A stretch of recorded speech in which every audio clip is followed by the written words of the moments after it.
Hey, Zack here. Just a quick reminder that if you want to learn from Dan John in person this coming January, he's going to be headlining Liftapalooza 2024. You can snag your ticket in the description below. And now enjoy this podcast with Dan John himself. Hey, what's going on, y'all? Andy and Zack here, and we are so delighted and honored to have a very special guest on the podcast today, a man who's been a big influence to both Andy and I. And of course, we are talking about Coach Dan John. So Dan, thank you so much for taking the time today. Oh yeah, this is great. Good. And it's good to see you again. Yeah, it is. It is nice. Before we got on air, we were talking about the last time we were together, and you had a little bit of an issue, but that's okay. That's part of the journey. That's, in fact, I hate to say it, when you get done, I mean, it's like so there's there's a group called Pink Martini, and they've got a great rendition of the Bolero. And I tell people all the time, they'll say, what is your psych up music? And I'll say, well, Maurice Ravel's Bolero. And people think I'm joking, and then they'll listen to it. And it's like, you always start off, bum, ba-da-da-dum, bum, bum, bum, bum. And 26 minutes later, the song is over with every single instrument in playing. And there's a bit of, and it's odd to say this, but sometimes losing or getting injured or having a life situation that, well, as the great poet Chumbawamba taught us, you get knocked down and you get back up again. And I'm never going to let you down. A brilliant, brilliant piece of poetry. But I've always thought that there's great value in these challenges, the real life challenges, not 10,000 swings or, doing a thing like the eagle or the sparrowhawk. I mean, a real challenge, a life challenge. A sick child can do it for you, an auto accident, something as simple as that, or, not skiing extremely well. That was a long way to go for that. Yeah.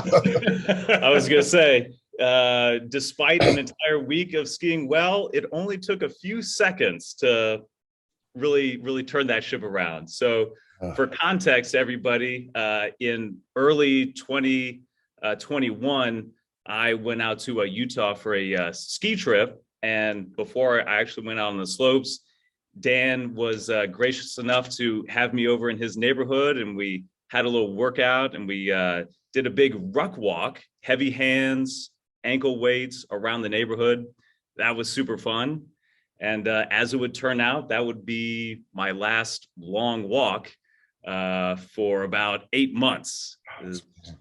Yeah, had a little accident, broke the tib fib just a few days later.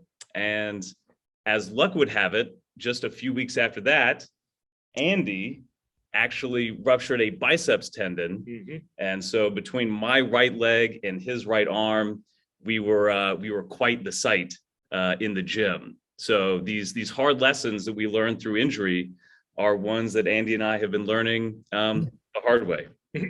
And people think I'm joking when I say it, but it's just like, teaching a high school football player what it means to be hurt versus injured. Some kids literally never get that.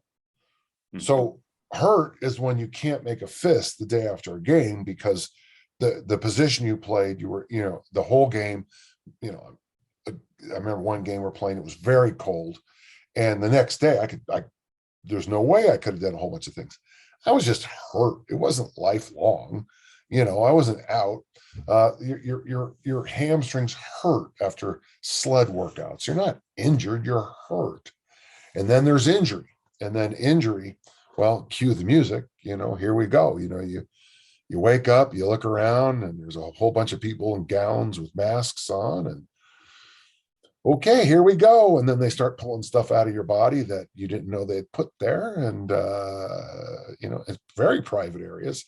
And here you go. Let's do this again. Let's start the song. Yeah. So I think injury,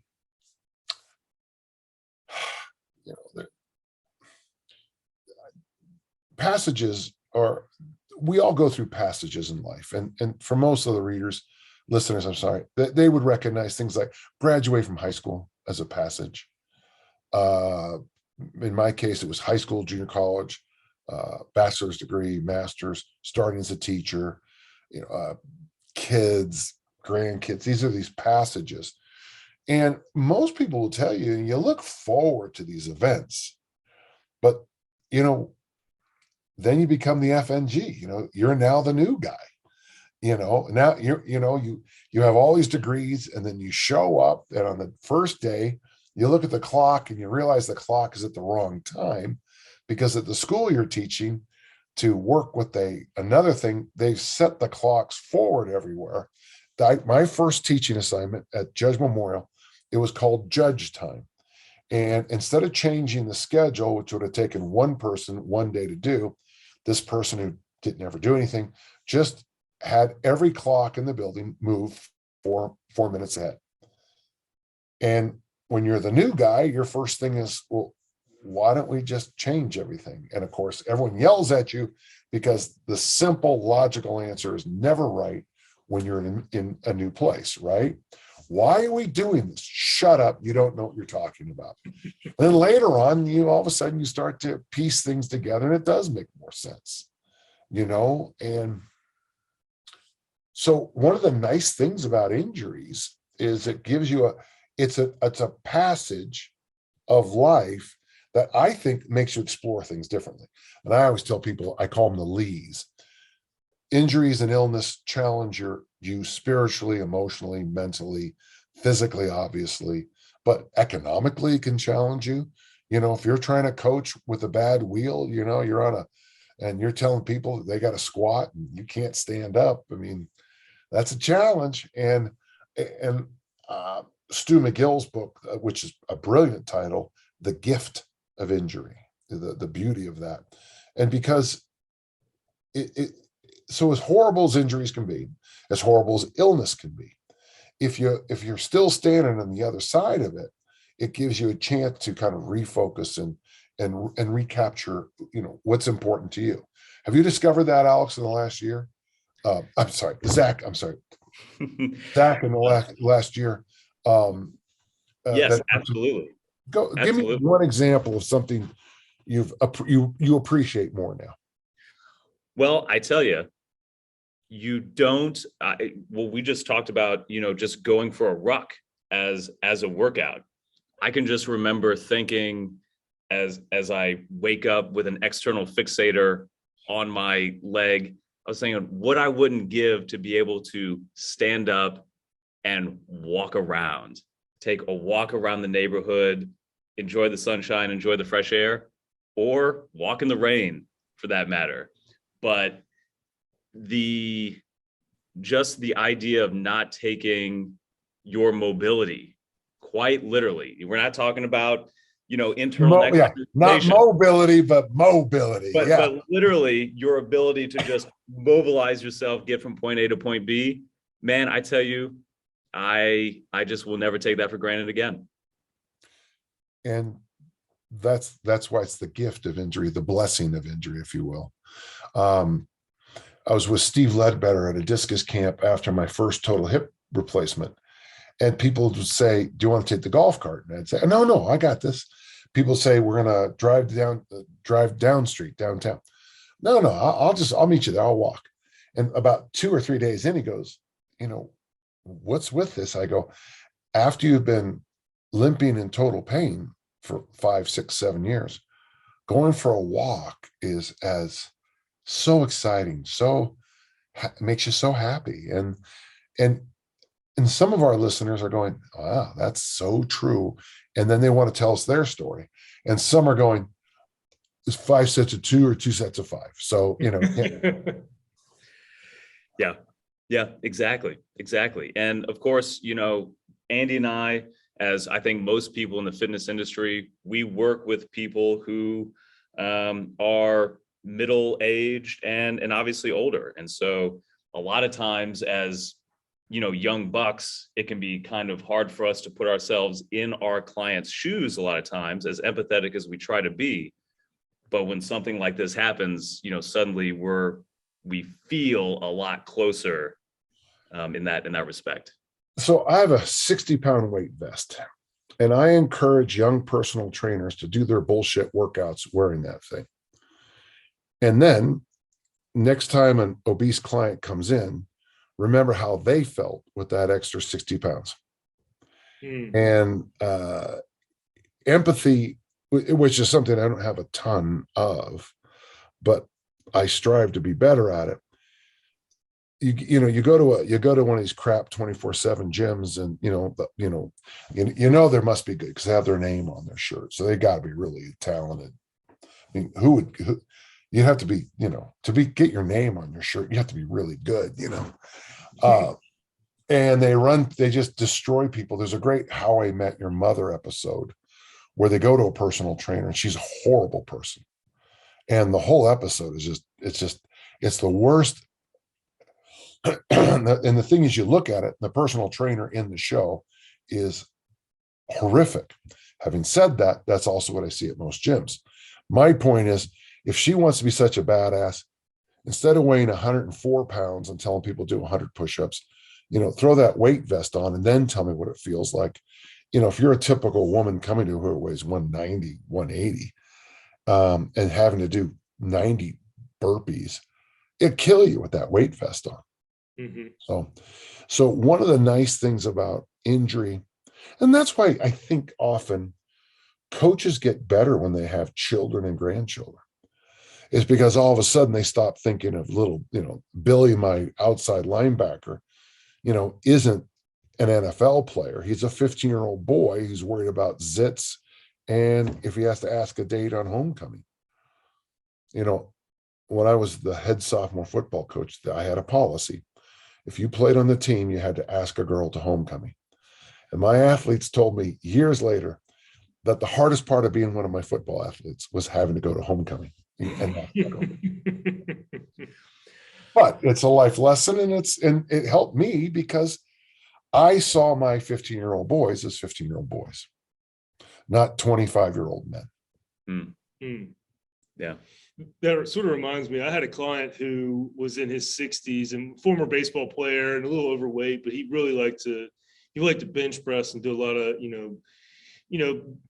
muscle building, meathead kind of stuff. But he was in his 60s and had, bad shoulders from playing years of baseball. And so we did what we could, what felt good, looked good. And after a while, he told me one day, he's like, my shoulder's been a little bit cranky. I think it might be from this bench press or whatever. And I was like, okay. And he's like, but I really want to bench, but I feel like I can't keep up with my grandkids as well as I'd like to. And I looked at him, I was like, Steve, what's more important, the bench press or hanging out with your grandkids? He's like, hanging out with my grandkids. I was like, we don't have to bench press. We got plenty of other opportunity, here and there. If one day, we can come back around to it and looks good, feels good, we'll rock it. But if it's interfering with what's most important in your life, then we're not going to do the things that's going to take you away from family time, from grandkids, stuff like that. So we ended up dropping the bench press for a while, and he was happy. And that's all that mattered for him. I haven't bench pressed in this millennium. Really? Oh yeah, it's a garbage exercise. Now, last week I finished my whole snatch and clean and jerk program, so this is a deload week for me. But Friday afternoon I was snatching and clean and jerking, but couple benches and I can't throw a baseball, I can't throw a ball, or I can't, when we go to the amusement park, I can't, whip that 67-mile-an-hour fastball that I'm famous for. I'm not bragging, just throwing that out there. Yeah, I mean, you're right, exactly right. And there are a number of exercises. Somebody, as many people know, I hate the burpee. Now, I don't hate the inventor Royal Burpee. None of this is his fault. But somebody wrote down a list of all the reasons you shouldn't do burpees. I just think they're stupid exercise, and I'll stop there. But I was shocked at how many injuries come from burpees. People throw themselves on the ground into a push-up position plank, and all kinds of terrible things happen. I didn't know about the fingers and wrist issues, but the second I thought about it, I was like, oh yeah, I didn't even think about that. Because if you haven't seen an injury, you don't,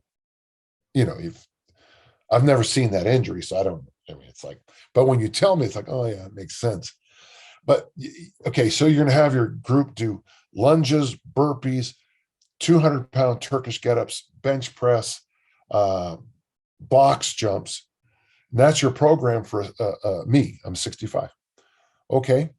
What are the chances of me getting hurt? I would push that up into the 100%. Yep. And if I don't get hurt, I'm not going to walk very well after those box jumps. And if I do miss and I take all the skin off my shin, and like the one athlete we have at the college I teach at, she had to get stitches, which cost her weeks of training. How valuable was that? Yeah.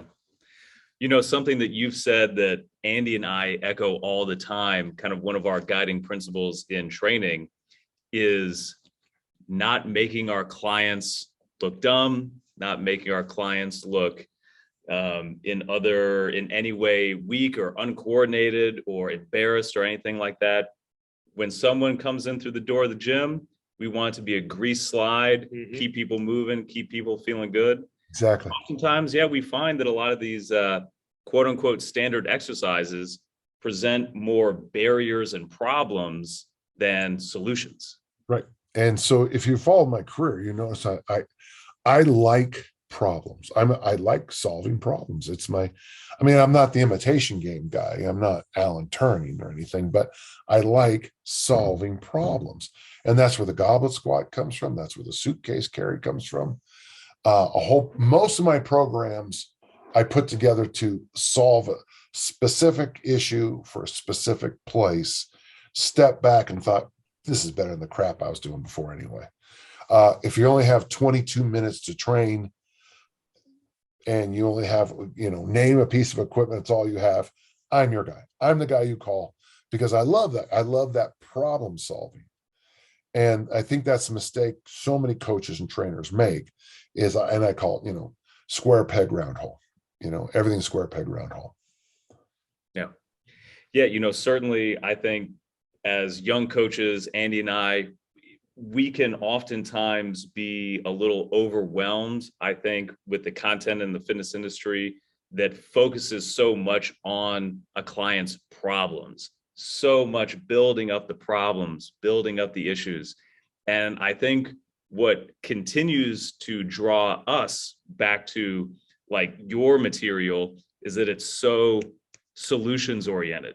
You can get solutions from every page, which is what we need, right. When we're working with people all day. Yeah.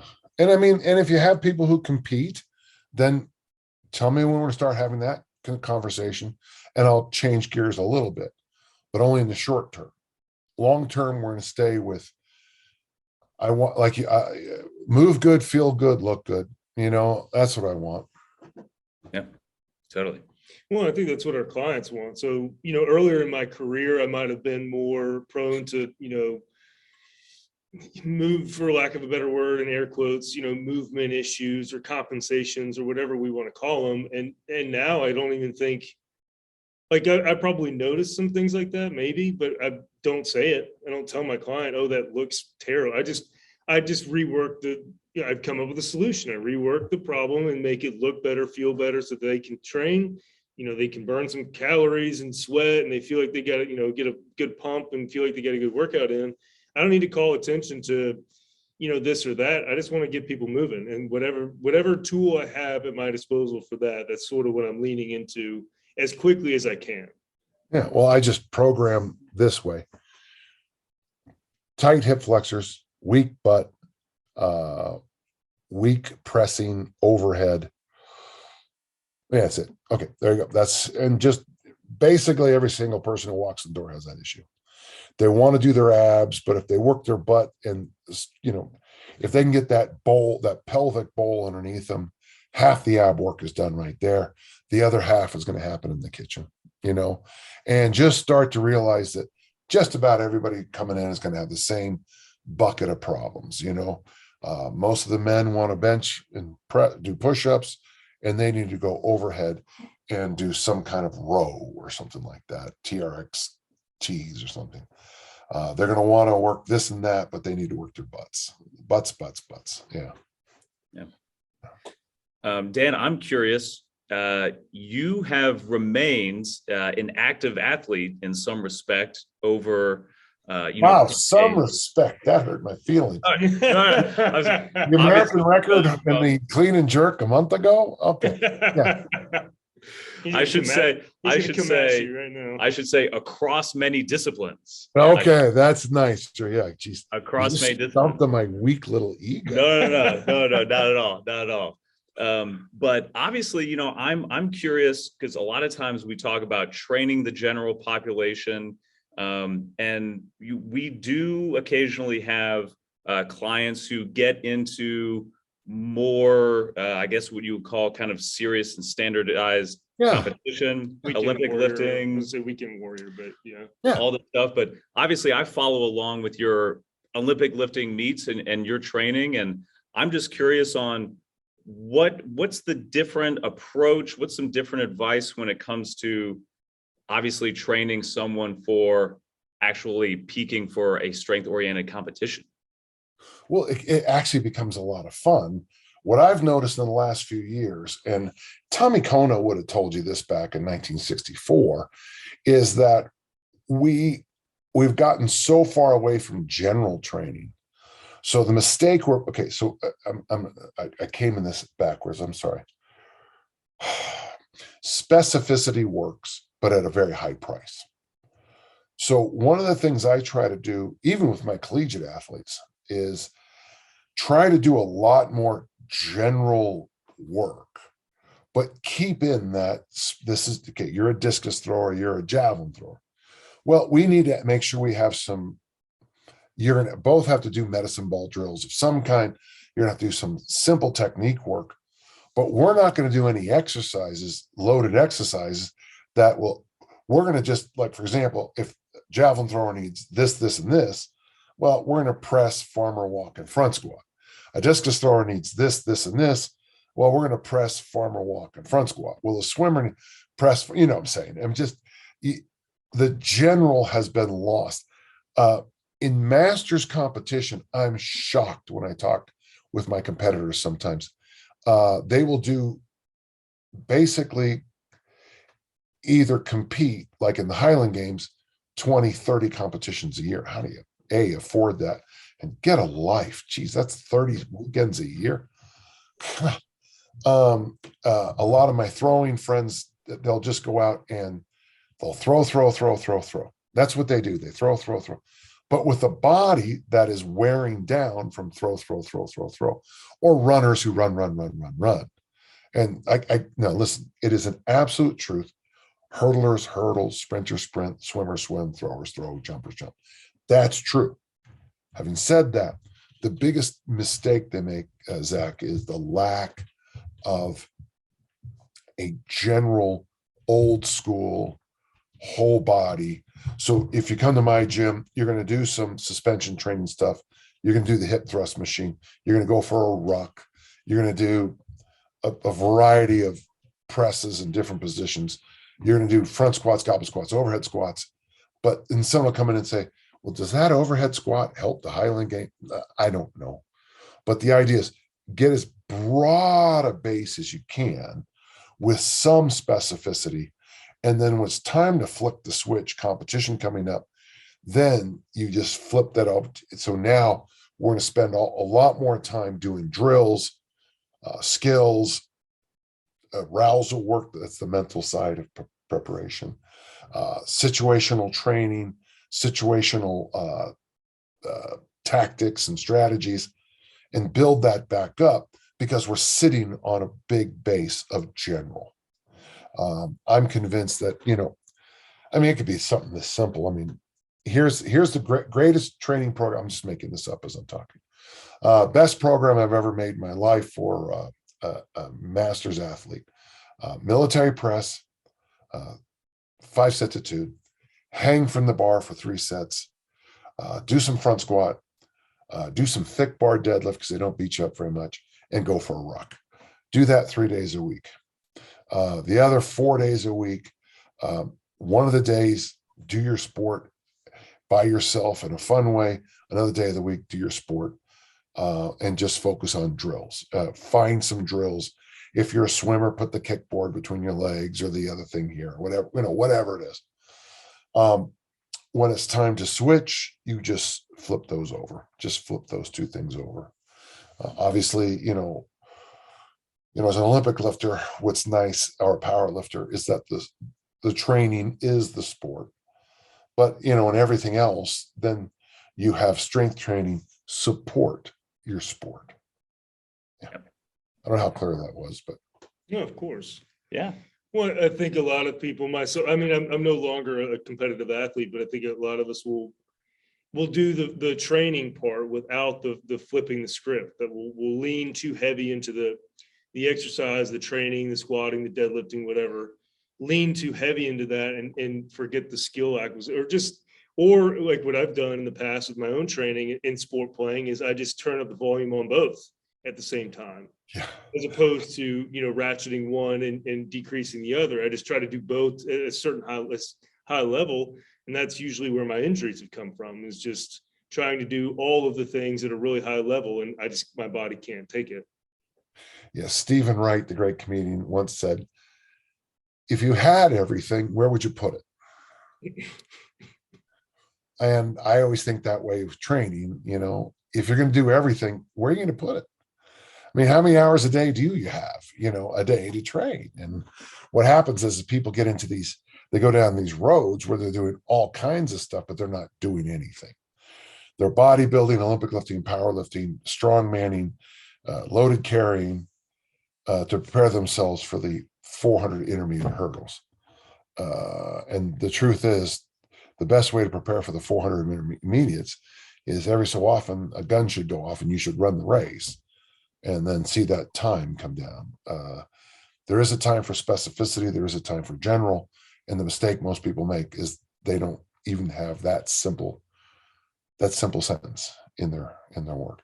When I'm getting ready for an Olympic lifting meet, I have to, I'm trying to get down to the 96 kilo class, which is 211. And in my last few meets, let's say I weighed 219 last time. So I'm going to a meet, and I went in my last couple meets. So I'm at 102K lifter. So I went 223, 221, 220, 219. And over my next few meets, I'm just going to slowly, pound that down. So in the last 2 weeks before a weightlifting meet, the hay's in the barn, or whatever cliche you want to use.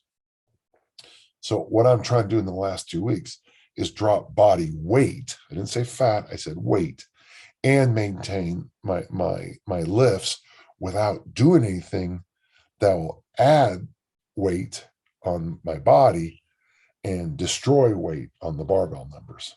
Mm. That is the dance that I love the most. That's my favorite part of what we do. Mm. Yeah. Stellar. Well, cool. Well, I think, again, as Andy and I are coaches now, I guess this year, 12 years ish, Andy, Mm-hmm. and this is actually his brand new gym that we're in here. You've been in a brick and mortar business now for 6 months. 6 months, Just over 6 months. yeah.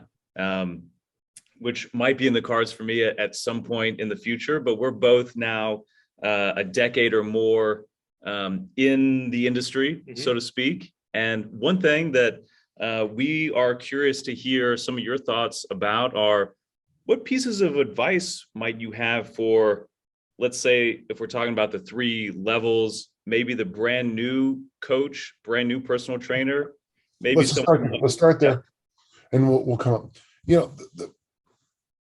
Okay, this actually is probably the hardest of the 3 levels you're going to talk about, because there's a number of things I would expect you to know. For example, let's just start with the most basic. I'm doing a workshop Saturday with he's a 2-time Olympian. He's a buddy of mine. I'm doing a workshop at his place, and hinge versus squat. I mean, just to me, that's like nothing. I mean, that is air.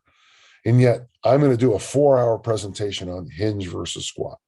And I'm going to show people all these movements and how to work the ankles, how to work the knees, where everything goes, what you're supposed to do. So, and then at the same time, when you're a young personal trainer, you also have to know a whole bunch of the stuff behind you. I can see you've got some bent bars back there, and you got the safety squat bars, you got a couple different racks. Well, they have to, okay, and that's a dumbbell rack there. Okay. Is that kettlebells underneath it? Kettlebells underneath it, yes. Yeah, yeah. Yeah. So they have to, so I would suggest at some level, just to work in your gym, you would at least have been, I think, at least a basic kettlebell certification because you have them. At some level, you should know the dumbbell world. Here's the biggest one I'm picking up. People don't know the difference between a barbell and a kettlebell. I did our advanced Russian kettle RKC2 cert a couple of weeks ago, and people are still addressing the kettlebell like it's a barbell. In other words, when they start a lift, they have the kettlebell either between their feet or where their toes are. Well, that's a barbell. A kettlebell should be out front, so you hinge it into every kettlebell movement starts with the start of a swing. Everyone does. It's a swing. It's not a deadlift. It's not an Olympic start deadlift. So knowing a kettlebell versus a barbell start, so let's go over. You should have some level of understanding of barbells, some level of understanding of kettlebells, and then that kind of weird thing called dumbbells, okay? Because they do a lot and they don't do a lot, depending, how you use them. I see this massive squat racks behind you. So you have to have some knowledge of pull-ups, push-ups, the squat world, the powerlifting world at some level. Maybe you don't know the Olympic lifts, but you should know what snatch and clean and jerk mean. At some levels, you should understand rest and recovery. I have over there a sleep mask. I have a white noise maker. I take specials. I take Hibernate. Hibernate is a sleep thing I take every night. Sleep is primary. Sleep is focused. I'm down to, I only think this is, okay, for those of you listening, this is my little hydraulic gun or whatever the hell they call it now, massage gun. Yep. And, that feels good. At some level, you should understand why saunas and ice baths have the same body responses. One's a little bit easier, sauna, than the other, okay? You should be able to talk fluently about napping, meditation, having got to hydration, which many of us call drinking water. You should understand the role of hydration, elimination, and all of its forms. And then finally, at some level, you should have at least a fallback on nutrition, be able to summarize proper nutrition. You shouldn't say anything stupid like fasting is bad for you, because what do you mean by fasting? Because, I fast every day. In fact, I'm fasting as we speak, because as long as I'm not putting food in my mouth, I'm fasting. So I just had some egg sandwiches a few minutes ago. So I've been fasting ever since I swallowed the last one. It's like, Dan, you're such a hero. Yeah, I know. You have to be able to talk fluently about fiber, vegetables, fermented foods, fruits, probably protein, probably essential fats. To me, that's the foundational things a young coach should be able to stand. Don't just do a program. Okay, now part two are you okay for this? Are you okay with this? Well, it's the hardest thing in coaching at the first level is learning. Well, there's two sides to it, but let me just give you the most basic. So if I'm working with Zack for the first time, I'm going to make sure after I do my evaluation, my assessment, that I'm giving Zack what he needs to do for just, either his goal, which sometimes is just simply, I want to move better, feel better, look better. By the way, I like that as a goal set. If he tells me some arbitrary number, I want to weigh a certain number. Now, in my case, it's because I have to, because it's a weightlifting meet. Okay. Instead of some arbitrary number, he's asking, I just want to move better, feel better. I like that. But not only do I need to do what he needs to do, I also have to make sure he has some time in his training for the things he wants to do, because the wants will keep them coming back. Have I said this 1,000 times? I never program bench press or curls for high school boys because they're going to do it anyway. I never program flexibility or ab work for females because they're going to do it anyway. So why waste your time? Just say, okay, oh, look, we have 15 minutes. Do you want to bench and do your arms? Yeah. Go get yourself a cup of coffee, cross your legs, and read the paper because you're done. They're busting their ass over there doing stuff. I've had female athletes who have vomited on the practice field doing repeat 400, do crunches after the workout, which probably undid so much of the training, but who cares? So for me, the first thing you have to do is you have to practice the skill set of talking to people on how to get them to do what they need to do.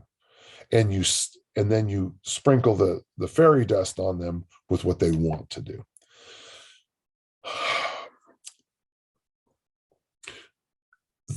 This would, this of course would be that two-way communications that's so difficult. I was a terrible coach when I first started because I was the classic, if all you have is a hammer, the world is a nail. Olympic lifting was my answer to every question.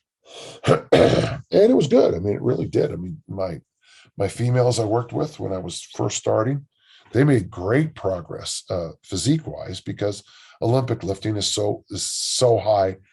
It's a weirdly high caloric burn. After you Olympic lift, you really do just you turn into what the Hawks have this vision called Yerrick. You're like, you can eat that? Kind of that? Huh? Going through the garbage, So you have to make sure you can communicate. So you have to have a fairly large toolkit. Now, not one thing I said was advanced. Not one thing I said was magic. Not one thing I said was not absolutely obvious. But here's a lesson I've learned in life. Just because it's obvious to the three of us doesn't mean it's obvious to a new personal trainer. Sure. And what's going to happen with little Edna, who's, so I got in my own personal journey. Oh my God, I woke up fat one day, weighed 113 pounds. I couldn't fit into my college cheerleader outfit. So I dieted down to 111 so I could. And I'm so proud of my journey. Well, good for you, you genetically superior, fine person. Okay. That's what drives me crazy in this business, so there'll be all, you see all these pictures online, and the workout that shall not be named uses them all the time. They're genetically better. They're just better. Every so often, and you knew this in high school, there was a girl who walked in and just looked better than everybody else. That's just DNA screaming and the luck of the draw. So that's why I tend to like personal trainers who, no offense to both of you, both broken bastards right now. But I tend to like trainers who have a bit of a story, who've been injured. So Sarge is one of the guys who I work with a lot. He broke his collarbone, in the Army, and he trained after it. And so he understands shoulders. So Ben, he's a cancer survivor. So when you talk to Ben about things, he's much better about the big picture than, whatever, Cindy or whatever her name was, the college cheerleader. She's much better about when I talk to people about what my goal is, if they don't get it, I can't waste my time with them. Mm-hmm. So that's the key. And what's my, do you remember my goal, Zach? Do I remember your goal? Oh. Your North Star all-time goal? Yeah. I could be wrong. I believe it's to dance at your granddaughter's wedding. That's the one. Oh man, that was magical. That was great. And when you said that, I started to mist up. When you said that, the fact that you knew that was it makes me so happy. And the fact that it's so important to me that you knew it makes it even easier for me to get up tomorrow, do my meditation, stick to my fast, eat the kimchi, eat the sauerkraut, eat the fruits and vegetables, go for a run, do my overhead work. Because that to me that's when you know you've nailed a goal. And look right now, I don't know if you can see it, but right there, that's moisture.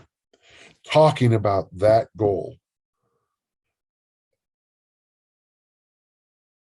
just gives such a visceral, emotional response in this conversation now that we go beyond. I just want to look good, for whatever. I mean, and I get it. I got a reunion coming up, and I and I've got some stuff going on in my life, and I want to look good at the reunion.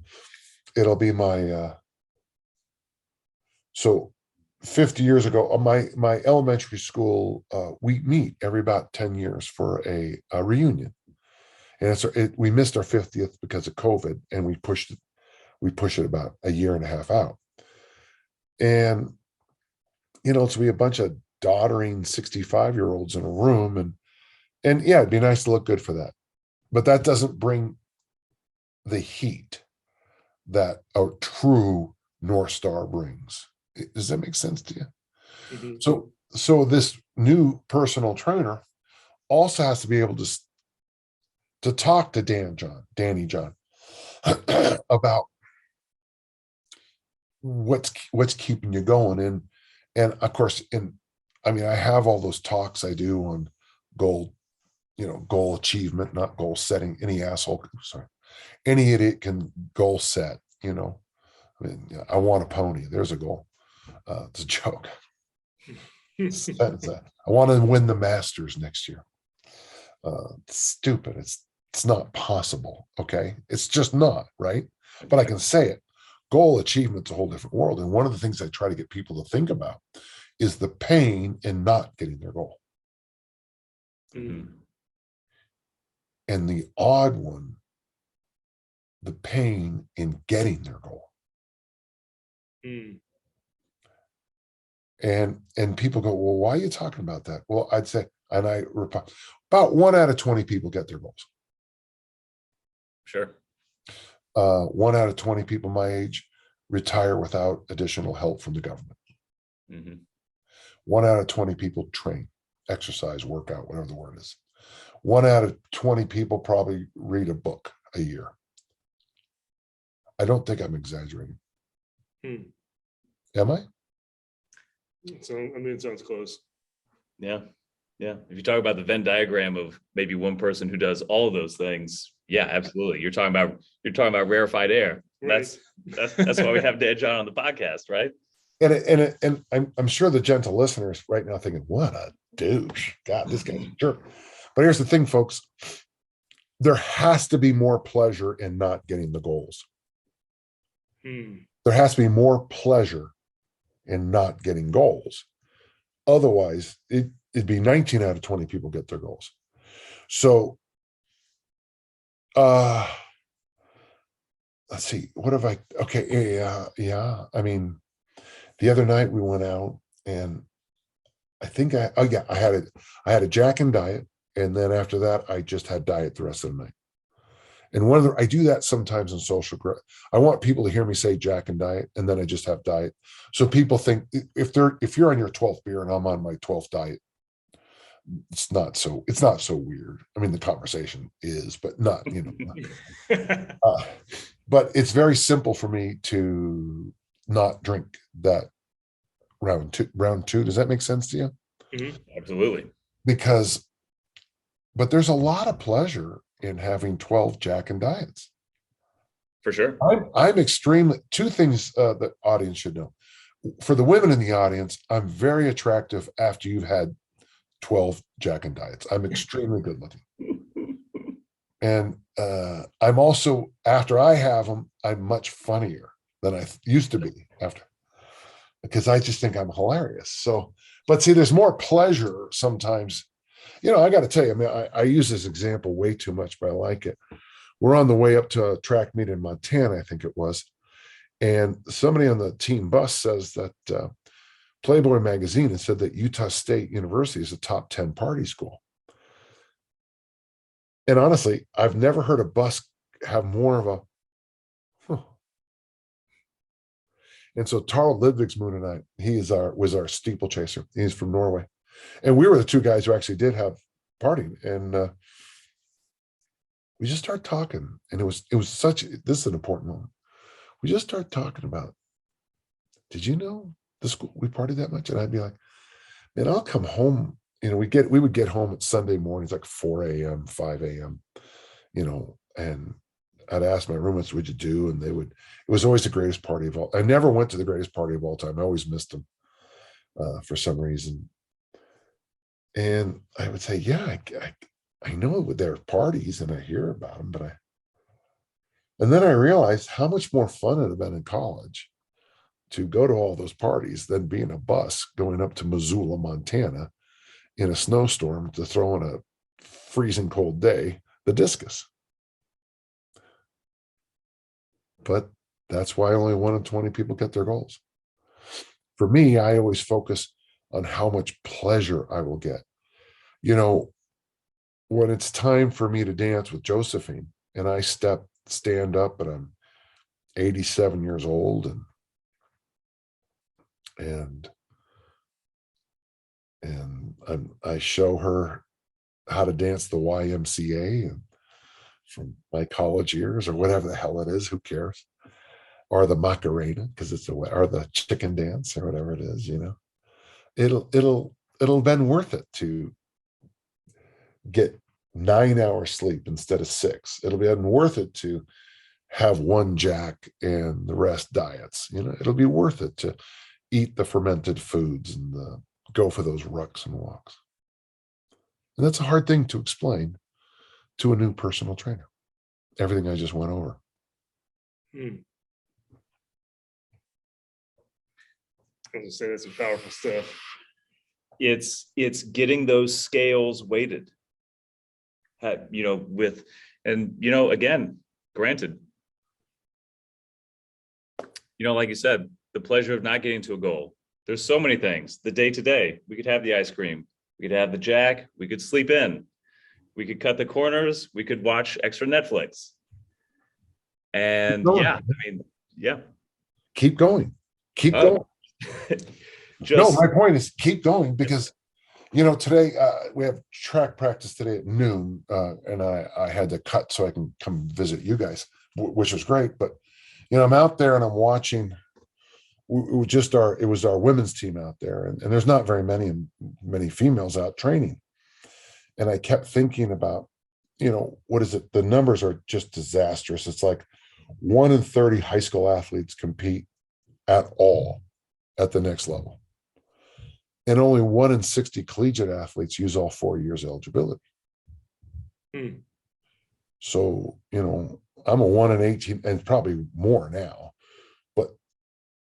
And when people ask, how did because I used all 4 years eligibility, and it's like, well, gosh, it must have been so fun. And you look at them like, yes, it was. And then you'll remember the fun times. But you also have to remember there were some rough times, you know, there were some rough times. You'd come back and everybody had a story. Everybody had a story about the weekend. Everybody had a story about, yeah, we got up too late, so we ordered pizza for breakfast. I was like, oh my God, you know. So this young personal trainer, that swath of things, and the other thing, I just will warn you, you're going to have some crappy years. You're not going to be the best and brightest, but all you need to do is try to improve. When I was around teachers, I taught for a long time. You know, I started teaching in '79, and I just got my assignments for St. Mary's 2 nights ago. So I know my lectures for this summer and my hands-on. So I don't know what 79 to 2022. I don't know how many years that is, but it's got to be more than 10, right? And you know, sometimes these young teachers, it's kind of nice because after they know everything until the first week of school. But I used to tell them, you know, Friday night, let's sit down for a minute, Friday afternoon. And I would talk to them and their eyes would be so much more open because they had failed. And now we're gonna fix it. And it's okay to have a bad session with a client. In fact, if I was a young personal trainer, a young coach, I would tell my athletes, I don't always have it right. And I do that now. I tell my young discus thrower who had a massive personal record on Friday to break the school record, and she's going to qualify for nationals. It makes me so happy. So I'll tell her sometimes, she'll say, you haven't been talking. And I'll be like, you're doing something wrong. I just need I can fix this. I can with you. And she'll calm me down. She's like, okay, it's okay, coach. It's like, I know, but it's something simple.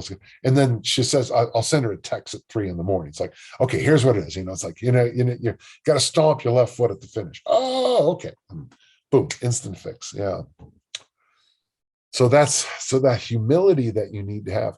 But the nice thing about all the fields I'm in, you don't need to be humble. The field will humble you. Personal, you're going to have more failures as a personal trainer than any occupation I've ever known in my life. The bulk of your clients are going to fail. It's a hard pill to swallow. That's a hard thing to hear, but obviously it's dead on. When I've thought about this too, now that I have my own gym space, I have some really great sessions, like really fun. Yeah. We get after it and it's awesome. And yet I at the end of the day, I'll dwell on the one that didn't have that same sort of magic as some of the others. Like the one that was good. It was just good.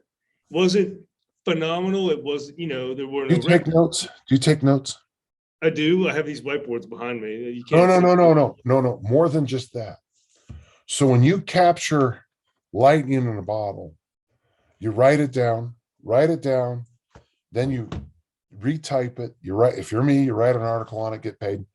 And you keep it. And when something fails, write that down too, circle it. And I have these, they're there. Okay, they're sorry, too far that way. Highlight them in your journal, use yellow, highlight pink, whatever, highlight it, and try your best to only make that mistake once or twice more. You're going to make the same mistake again. Mm-hmm. But I'm okay with making a mistake again. I think I don't know where this came from, but I thought about this game I coached in 1987, before you guys were born. And so we line up, we score, and we tell the kicker to do something that we never had practiced. And he screwed it up, and he just completely got it wrong because we never practiced it. And I still circle that in my mind, is that in a game situation, we told one of our athletes to do something he'd done. It's like there's a thing in football, American football, we on purpose take a safety. Well, after that year, we practiced taking a safety in a game. I tell the kids, sometimes a situation comes, you're up by the right number of points. If we turn around, take the safety, we'll run all the time off the clock, we win the game, go home. I never once called take a safety. I can't remember the code. It might have been something like this. It was a very simple. So this was all verticals. Okay, that was for our wide receiver and running back would all go vertical. This was quarterback sneak. This was a dive. That was dive right. Everything was kind of, you just had these little codes and very simple. Never once did I run this play. But after that experience in 1987, I never made that mistake again. I never did something we didn't practice until I made the mistake again. And then I never did that again. So as a trainer, well, you'll notice when you look at my workouts very often how smooth they are. It's because, and Alex, you were part of it. It's twice I've said that. And Zack, you were part of it. You saw the workout. So we go through at the gym here, we go through a workout idea 20, 40, 60 times. to see what's right and wrong with it. Mm-hmm. And then some people like Rusty Moore. He comes out with a program. We try it. We test it. He added 2 new chapters to his book because of the testing that we do, because it was working. And then we try to make it work better, which sometimes fails miserably. And sometimes it does. It works, sometimes it works better. Sometimes it works worse. And sometimes it's just more. And I'm not a believer in just doing more for no reason. So, yeah. So when you do something 30, 40, 50 times, practicing it before you share it, there's a lot of things that get cleaned up. I don't know how many times you've cooked a certain recipe, but I guarantee both of you know how to cook something that you could probably do it blindfolded. And when you get a new recipe, there's always that fear of what do they mean by TSP versus which one is teaspoon and which one is tablespoon? And, whereas when you cooked it 50 times, you just don't even look at it. You just go like that, you just, Yeah. And that's actually, in my new book, I have a chapter on chefs and cooks. And a cook is someone who takes a recipe, follows it exactly, and makes a delightful meal. A chef is someone who walks in the kitchen, looks around, and puts together a delightful meal. And the mistake we make in our field is that people all think we're chefs. Mm. And I am a chef. I'll walk into your gym, I'll look at the number of kettlebells you have, I'll look at the number of athletes I have, and my mind will do this bizarre calculation that I don't even know how it works. And I'll put up a little workout on the board that somehow I pulled off and it works. My best work is when I'm a cook. Okay. My best work is when we have 22 athletes with 22 Olympic bars, and they all snatch when I say that we all, and then once we did that rep, add weight, next one. That's my best cook. I'm best as a coach when I'm a cook. And when I have to be a chef, I have to be a chef. Yeah. You're going to ask me now about as you move on, and I just summarized it for you.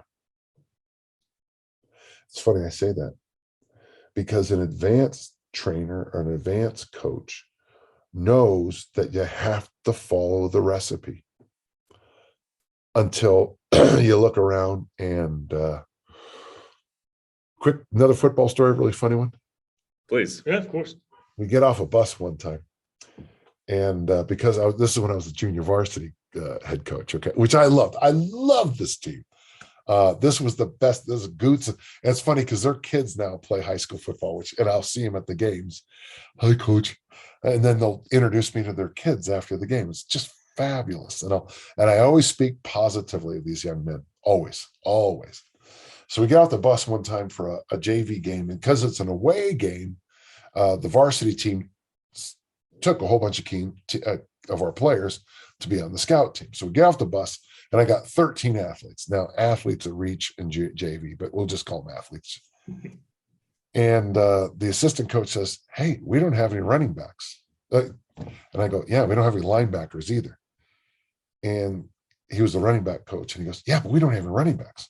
Right. I know that. So before the game, I taught Larry, 6'4", 109-pound Larry Fernandez, how to be a running back. And I taught him, and basically the quarterback, Brian Clark, by the way, these guys are on their mid-50s now. This is why I love this memory so much. So since we didn't have a running back, we had to throw the ball every play.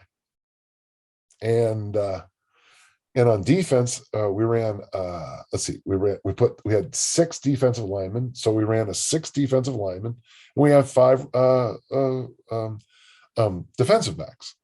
So the defensive backs went man to man with all their eligible receivers, and we sent 6 guys at the quarterback every play. The head coach comes, and he shows up about halftime, and he's doing the whole "I'm the head coach" thing, and the score is at halftime 52-0. We're ahead 52-0 because every single play we threw the ball. And when they went on defense, God only knows what we were running, but they couldn't figure it out.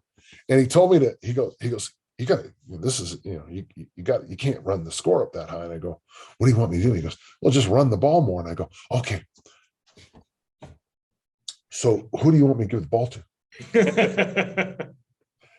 And finally, in the end of the game, we were putting linemen in the back of the field, just hand them the ball, and they would trudge forward. I think Goots still brags about, I think, about his 1 yard carry. He got one carry for 1 yard his high school career. But to me, that was chef 101. Mm. Now, we had all the numbers, we had all the names, I could call a million plays, except for the one little problem. So you're a kettlebell expert and you go to this gym here behind you, and it's got barbells, it's got dumbbells, it's got medicine balls, but it doesn't have kettlebells. What do? You get on the phone and order kettlebells? You got to put on your chef hat. You put on your chef hat. You got to learn to put. That's why I like it when people do those they call them boot camps. I hate the phrase, but when they do that Saturday morning in the park stuff, and they show up and all they've got, and bring your own yoga mat, and then you have to, when you show up and you've got 30 people and you plan for 5, that's when you become a good mid and advanced level coach.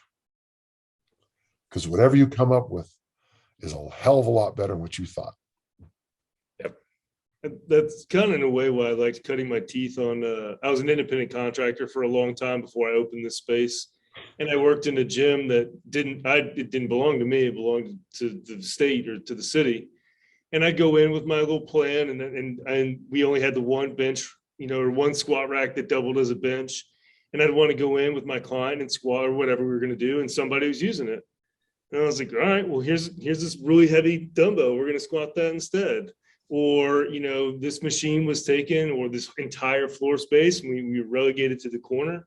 I was like, all right, well, we're going to figure it out as we go, because the plan means nothing when, everybody's in your way, or the equipment, or you come in after a night of like binge drinking. I'm like, all right, well, we're going to figure this out. Yeah. So in a way, I'm glad that I cut my General teeth. Van Moltke's, no battle plan survives the first bullet. Right. Yeah. So I'm glad that I got my experience or cut my teeth as a coach in that sort of environment first before opening my own space where I can dictate, whatever I want. But it's kind of nice to come in and have a plan, and then, somebody throws you a curveball or 5 and you run with it. And you're like, okay, we're going to get a good training experience. When you go to a new school, and this is what bothers me, it takes, people ask how long does it take to turn a program around? I always say 3 years. And they say, why 3 years? And they think there's some masterful plan I have. And I'll say, well, you got to get rid of the current seniors, juniors, and sophomores. Your freshmen, when they're seniors, you'll be a great coach.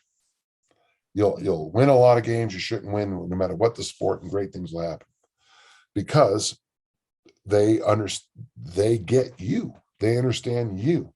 They understand you're not a chef anymore their senior year. You're a cook. And they know the recipe, and they know this kid's pepper, I'm spice, there's cinnamon, and there's, I don't know, I ran out of spice, ginseng.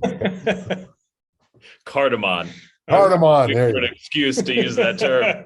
Okay. You're a caraway seed. So there you go. You're just getting the teeth. That's right. Yeah.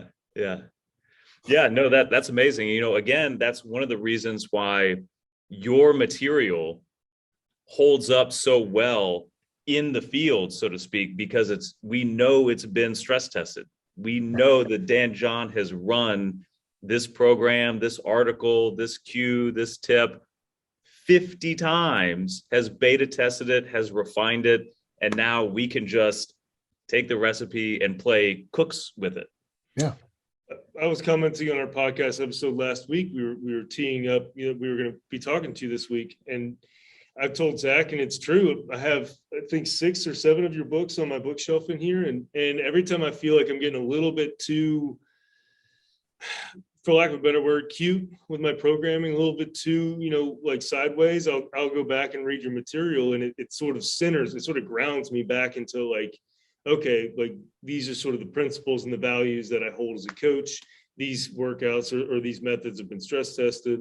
So I'll go back to that work, and it just sort of clears my mind of sort of the chaos that can be the industry sometimes. And then I feel much better. I go back in, start writing programs, and it just feels and looks way better. And probably as an experience for my clients is a way better experience. Well, thank you. Yeah, of course. I have your Never Let Go was handed to me from a high school strength coach that I volunteered with probably about 8 years ago. Huh. And I did a lot of volunteer work with high school, but I wasn't as busy as I am now. And so I was like, instead of reading about fitness, I was like, I need to go experience some fitness. I need to go coach in the real world with real athletes. And so I volunteered over the course of many years, 5 different high schools. I volunteered in the weight room.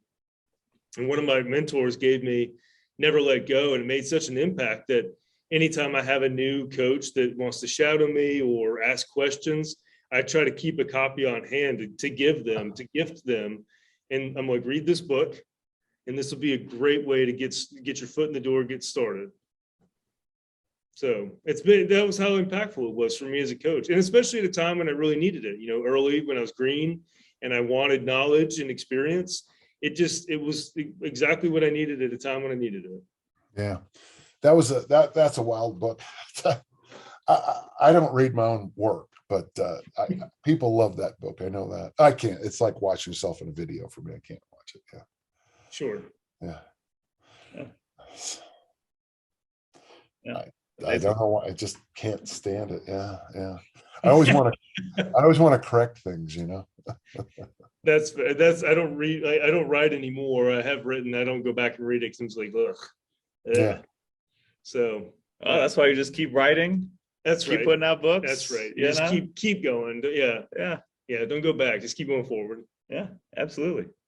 Well, Dan, we just want to say again, if we haven't said it enough already, just how much we appreciate Thank you.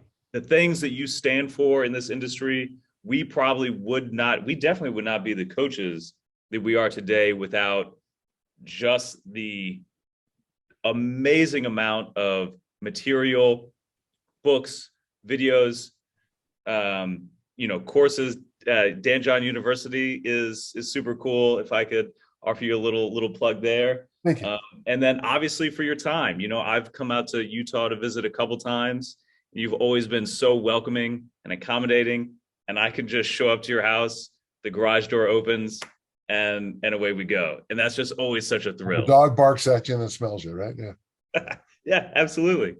So again, and obviously thank you for your time today and for everything you continue to do to support the industry. It means a lot. And I think, if a theme of this conversation is the importance of a North Star goal, I think I can speak for both Andy and myself that you kind of represent that for us in a professional career way. So again, just having you on means all the more in that perspective. Thank you. That means a lot, guys. Appreciate it. And let's pick up on this again. Let's do this again. We'd love that. That'd Absolutely. Be great. Yeah. That's easy. I mean, just, and I thought today's questions were really good. I mean, trust me, I do a lot of these, and sometimes the questions are a little bit kind of oblique. It's like, they'll be just, it'd be almost like a podcast question. My right wrist hurts when I hit it with a hammer. Well, don't hit it. All right, guys, good. I'm going to kick my sauna on. I got trivia coming up tonight. I've got to emotionally prepare for trivia, and then let's go kick it, huh? Absolutely. That'd be great. Doors always open. Both of you get better, okay? Thank you so much, Coach. Thank you so much, Dan. Okay, guys. All the best, and we'll chat again real soon. Yeah, soon. All right. Make it happen.